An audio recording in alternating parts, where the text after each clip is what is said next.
ఈ వీడియో చూసే ముందు జై శ్రీరామ్ అని కామెంట్ చేయండి. హిందూ నూతన సంవత్సరమైన ఉగాదిని తెలుగు రాష్ట్రాలలో ఆనందంగా నిర్వహించుకుంటారు. ఈ ఏడాది ఏప్రిల్ 9న ఉగాది పండుగ వచ్చింది. ఉగాది పండుగ ప్రత్యేకత ఏమిటి? ఈ రోజున ఎలా పూజ చేయాలి? ఉగాది రోజున పాటించాల్సిన నియమాలు ఏంటో ఈ వీడియోలో తెలుసుకుందాం. ఉగాది రోజు నుండి క్రోధినామ సంవత్సరం ప్రారంభమవుతుంది. హిందూ పురాణాల ప్రకారం ఉగాది పండుగ రోజే బ్రహ్మదేవుడు విశ్వాన్ని సృష్టించాడని నమ్ముతారు. ఈ రోజు నుంచే తెలుగు కొత్త సంవత్సరం మొదలవుతుంది. ఉగాది రోజున కొత్త పనులు ప్రారంభించడానికి అత్యంత శ్రేయస్కరం. ఉగాది రోజున చేసే పూజ చాలా విశిష్టమైంది. ఈ రోజున ఎవరైతే ఇంట్లో పూజ చేస్తారో వారికి లక్ష్మీ కటాక్షం లభిస్తుంది.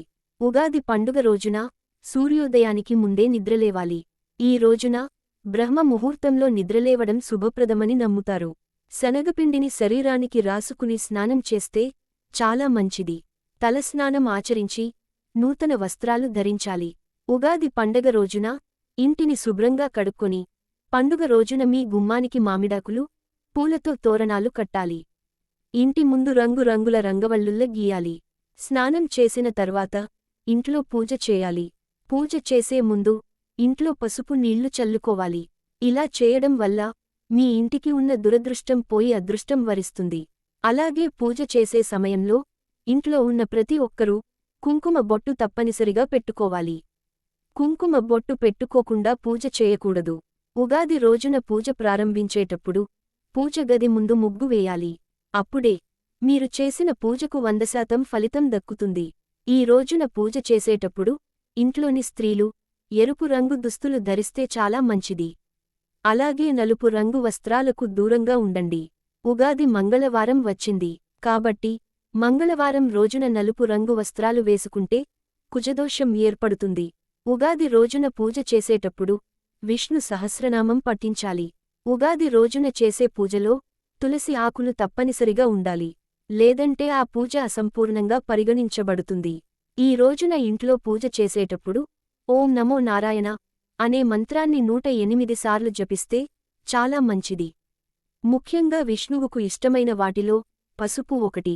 కాబట్టి మీ కష్టాలన్నీ త్వరగా తీరిపోవాలంటే ఉగాది రోజున పూజ చేసేటప్పుడు పసుపు అక్షింతలను చేతిలోకి తీసుకుని విష్ణు సహస్రనామాన్ని పఠించాలి.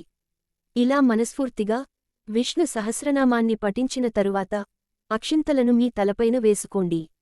ఇలా చేస్తే మీకున్న సమస్యలన్నీ వెంటనే తొలగిపోయి ఈ కొత్త సంవత్సరం అంతా మీకు బాగా కలిసి వస్తుంది. ఉగాది పచ్చడిని తయారుచేసి దేవునికి నైవేద్యంగా సమర్పించాలి. పూజలో వాడే పూజా ద్రవ్యాలు మనకు కుడివైపున ఉండాలి. పూజలో అన్నిటికన్నా ముఖ్యమైనది దీపారాధనకు వాడే నూనె. ఆవు నెయ్యి చాలా పవిత్రమైనది. ఆవు నెయ్యి మరియు నువ్వుల నూనెను కలిపి దీపారాధన చేస్తే అష్టైశ్వర్యాలు సిద్ధిస్తాయి. దీపారాధన చేసేటప్పుడు దీపం కుందులో నూనె పోసిన తర్వాతే వత్తులు వేయాలి. అగ్గిపుల్లతో నేరుగా వత్తులని వెలిగించకూడదు. మీరు అప్పుల బాధతో ఇబ్బంది పడుతున్నా, భార్యాభర్తలు తరచూ గొడవలు పడుతున్నా ఉగాది రోజున కొబ్బరి నూనెతో దీపారాధన చేస్తే చాలా మంచి ఫలితం ఉంటుంది. వట్టి నేలపైన కూర్చొని పూజ చేయకూడదు. చాపగాని వస్త్రముగాని వేసుకుని దానిపై కూర్చొని పూజా కార్యక్రమం నిర్వహించాలి. పూజ పూర్తయిన తర్వాత 7 సార్లు ప్రదక్షిణలు చేయాలి. రావి చెట్టులో మహావిష్ణువు కొలువై ఉంటాడని హిందువుల విశ్వాసం. కాబట్టి ఆర్థిక సమస్యలతో బాధపడేవారు ఉగాది రోజున ఒక రావి ఆకును తీసుకుని పూజ గదిలో దేవుని ముందు ఉంచి పూజ చేయాలి. పూజ పూర్తయిన తర్వాత ఆ రావి ఆకును మీ పర్సులో కాని బీరువాలో కాని పెట్టండి. ఇలా చేయడం వల్ల విష్ణు దేవుని అనుగ్రహంతో మీకున్న డబ్బు సమస్యలన్నీ వెంటనే తొలగిపోతాయి. పూజ పూర్తయిన తర్వాత దేవునికి నమస్కారం చేసి మీ కోరిక కోరుకుని గంట కొడితే మీరు అనుకున్న కోరిక దేవుడి పాదాల దగ్గరకు చేరుతుందని శాస్త్రం చెబుతుంది.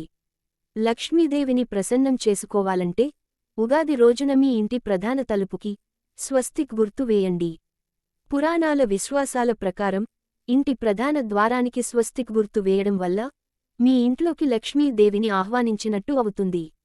అలాగే ఒక గాజు గ్లాసులో నిండుగా నీళ్లు పోసి అందులో ఒక నిమ్మకాయను వేసి మీ ఇంటి ఈశాన్య మూలలో ఉంచండి. ఇలా చేస్తే ముక్కోటి దేవతల ఆశీర్వాదం పొందవచ్చు. అయితే ఉగాది రోజున కొన్ని పనులు పొరపాటున కూడా చేయకూడదని పండితులు చెబుతున్నారు. ఉగాది మంగళవారం వచ్చింది.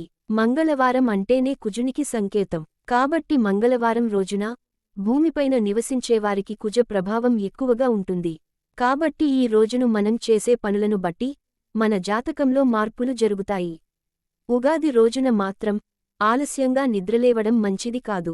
అలాగే ఈ రోజున మాంసాహారం, మద్యం లాంటివి తీసుకోకూడదు. చాలామంది పూజ చేసేటప్పుడు దేవునికి పెట్టే పూలను నీళ్లతో కడుగుతారు. కాని పూజకు వాడే పూలను నీటితో కడగకూడదని గుర్తుంచుకోండి. ఉగాది రోజున దాదాపు అందరూ కూడా పంచాంగ శ్రవణం చేస్తుంటారు. అయితే పంచాంగం వినేటప్పుడు దక్షిణ ముఖంగా కూర్చోకూడదని పండితులు చెబుతున్నారు. ఉగాది పండుగ సందర్భంగా ప్రతి ఒక్కరూ పూజా సామాగ్రిని కొనుక్కుంటారు. కానీ మంగళవారం రోజున మాత్రం కుంకుమ కొనకూడదని పండితులు అంటున్నారు. మంగళవారం కుంకుమ కొంటే మీ వైవాహిక జీవితంలో సమస్యలు వస్తాయి. భార్యాభర్తల మధ్య మనస్పర్ధలు, గొడవలు ఏర్పడతాయి. కాబట్టి ఒక రోజు ముందుగానే కుంకుమ కొనడం మంచిది. ఈ రోజున ఎవరికీ అప్పు ఇవ్వకూడదు. ఎవరికైనా అప్పు ఇస్తే మాత్రం అది తిరిగి రావడం చాలా కష్టమవుతుంది. కానీ మంగళవారం రోజున మీరు తీసుకున్న అప్పును తీరిస్తే కనుక జీవితంలో మీరు అప్పు చేయాల్సిన అవసరం ఉండదు. తొందరలోనే మీరు తీసుకున్న అప్పులన్నీ తీరిపోతాయి. భోజనం చేసిన తర్వాత పూజ చేయకూడదు. భోజనానికి ముందు మాత్రమే పూజ చేయాలి. మహిళలు జుట్టు విరపోసుకుని పూజ చేయకూడదు. ఇలా చేస్తే లక్ష్మీదేవికి కోపం వస్తుంది. ఈ రోజున ఉప్పు తినకూడదు. మంగళవారం ఉప్పు తినడం వలన అనారోగ్య సమస్యలు వస్తాయి. అంతేకాకుండా మీరు చేసే ప్రతి పనిలో అడ్డంకులను ఎదుర్కోవలసి ఉంటుంది.